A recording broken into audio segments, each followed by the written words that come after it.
अस्सलाम वालेकुम students, mathematical method की एक्सरसाइज 9.7 स्टार्ट करने वाले हैं हम।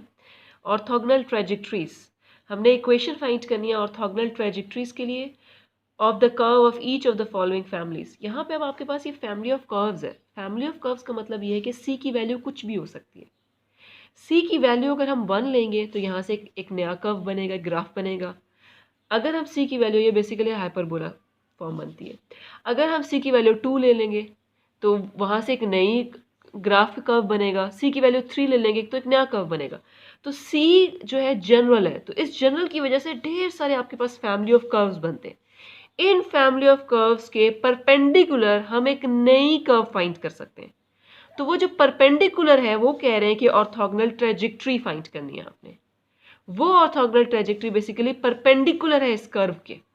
तो परपेंडिकुलर जो ऑर्थोगोनल ट्रेजेक्टरीज है वो फाइंड करने का तरीका क्या होगा कि आपने अपनी इक्वेशन का डेरिवेटिव लेके वहां से dy by D X find करना है।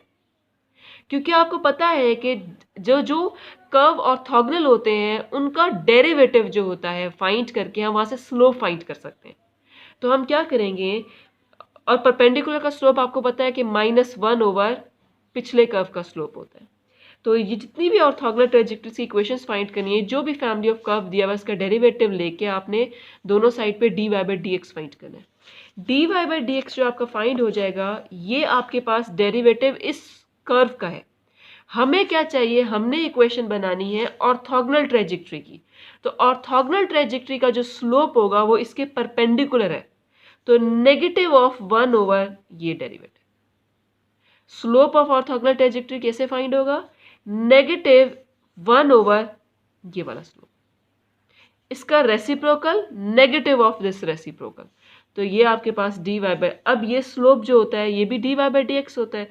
तो dy बाई डी एक्स आपके पास ये फॉर्म आ गई -y over x.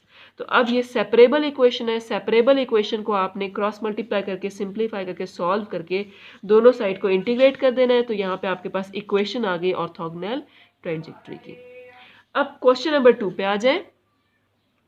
Similarly next question में देखें कि x is equal to C Y square, दोनों साइड पे डिफरेंशिएट करके आपने dy by D X find कर लिया। अब इस dy बाई डी एक्स का नेगेटिव रेसिप्रोकल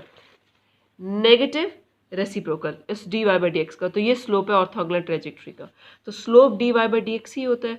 तो अब आप इसको क्रॉस मल्टीप्लाई करके सिंपल, अब हम यहाँ से c की वैल्यू भी रिप्लेस कर सकते हैं। इक्वेशन नंबर 1 से c, क्योंकि c आ गया यहाँ पे, इक्वेशन नंबर 1 से c की वैल्यू ले लें, इसमें पुट कर लें, और इसके बाद इसको सेपरेबल इक्वेशन के मेथड से आपने इसको सॉल्व कर लिया।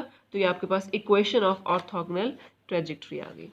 सिमिलरली क्वेश्चन नंबर 3 पे देखें कि हमने इसको क्या करना है कि सिंपल डिफरेंशिएट करना है। डिफरेंशिएट करने के लिए, इजीली डिफरेंशिएट करने के लिए सबसे पहले मैंने इसको सिंप्लीफाई किया, रीअरेंज करने करके।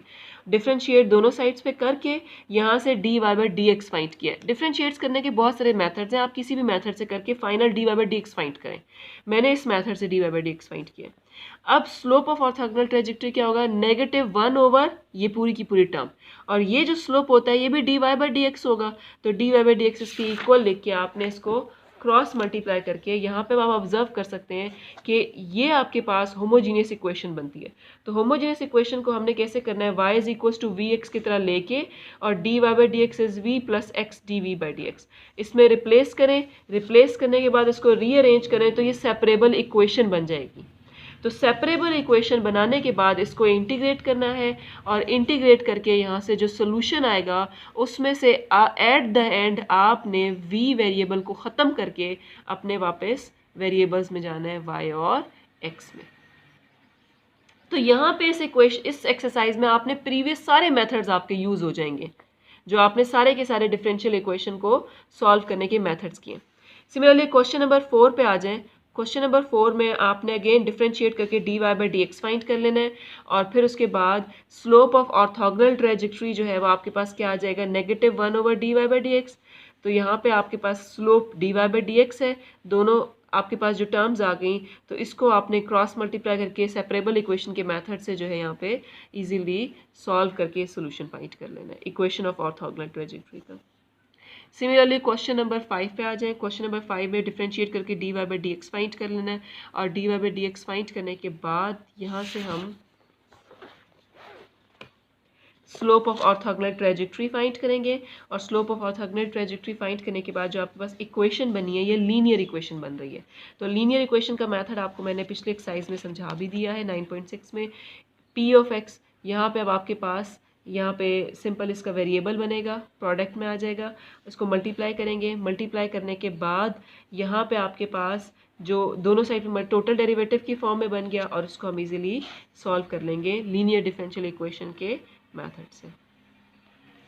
सिमिलरली क्वेश्चन नंबर 6 में भी ऐसे ही किया हुआ है, देख लें आप।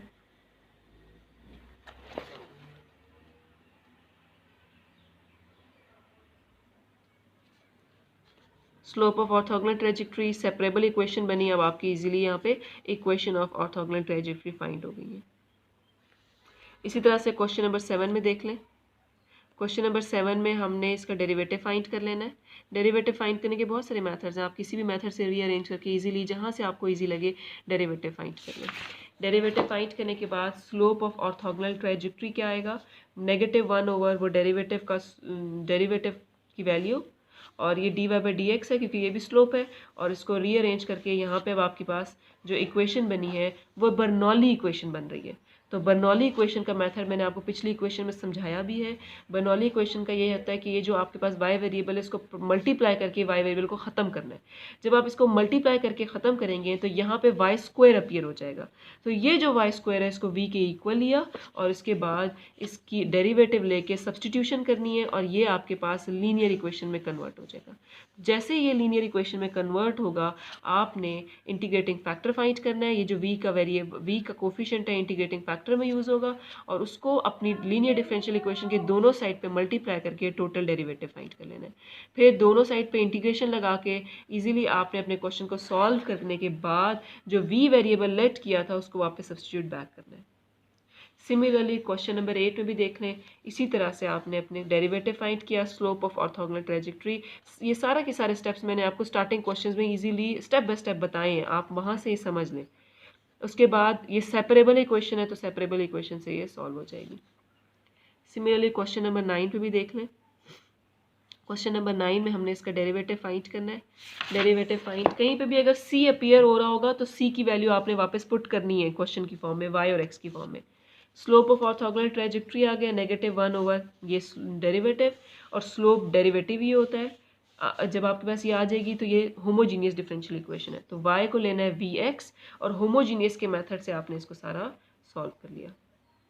सॉल्व करने के बाद जैसे ही होमोजीनियस वेरिएबल की वैल्यू सब्स्टिट्यूट करेंगे तो ये सेपरेबल में कन्वर्ट हो जाता है, और सेपरेबल में कन्वर्ट होने के बाद आपने इसके इंटीग्रेशंस करके सारा आपने सॉल्व करके यहाँ से इसका सोल्यूशन फाइंड कर लिया। सिमिलरली क्वेश्चन नंबर 10 में भी देख लें। क्वेश्चन नंबर 10 में जो भी डेरिवेटिव आ गया उसमें c की वैल्यू आपने वापस पुट करनी होती है। c की वैल्यू क्वेश्चन की फॉर्म में आपने इसमें x और y की फॉर्म में पुट करने के बाद इसको रीअरेंज करके यहाँ से dy/dx फाइंड कर लिया।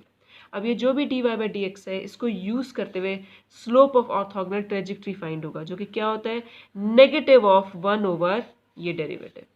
रीअरेंज करें, रीअरेंज करने के बाद ये बर्नौली इक्वेशन की फॉर्म बन रही है। तो बर्नौली इक्वेशन के मेथड से हमने इसको सॉल्व करना है। कैसे कि ये y वेरिएबल ख़त्म करना है। तो y वेरिएबल को दोनों साइड पे मल्टीप्लाई करना है। मल्टीप्लाई करने के बाद ये y वेरिएबल राइट साइड से ख़त्म हो गया। अब यहाँ पे आप टर्म देख सकते हैं कि यहाँ जो टर्म बनी है आपके पास y स्क्वायर की, इसको पावर 1 में होना चाहिए। तो इसको लेट कर लेते हैं किसी और वेरिएबल में।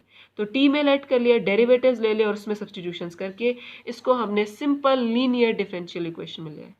अब इंटीग्रेटिंग फैक्टर इस t का कोफिशिएंट बनेगा और -1 ओवर x, और उसको इंटीग्रेट करेंगे e⁻∫ -1 over x dx। Integrate करने के बाद जो भी इंटीग्रेटिंग फैक्टर आया उसको दोनों साइड पे मल्टीप्लाई करना है, और मल्टीप्लाई करने के बाद आपका टोटल डेरिवेटिव में आएगा तो आप इसको इंटीग्रेट कर लेंगे सिंपली।